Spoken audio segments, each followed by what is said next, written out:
So, are you a DIYer and thinking about building your own tiny house? SIPs are a great way to start.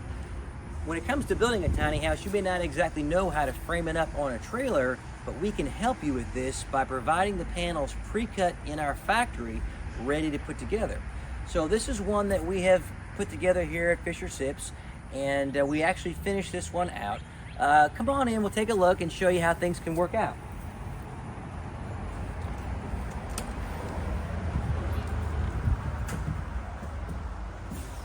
So once your tiny house has been built, in this particular case, we have SIPs on the floor, the walls, and the roof. And from there, you kind of finish it mostly like a regular house, but you're using smaller boat, marine type equipment to finish it out because it is smaller. But you can see when the tiny house is done, it looks very much like a regular house, super energy efficient, super comfortable.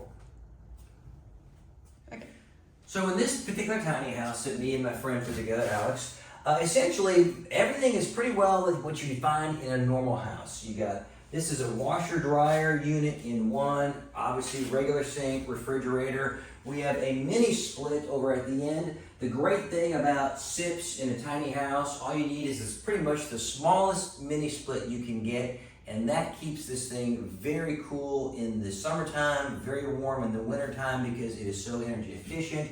Even in our bathroom, we have a standard size shower, and we went with a compostable toilet here to go ahead and finish that out. But you can see it's all the comforts that you would have in living of a regular house, just shrunk down into a tiny house.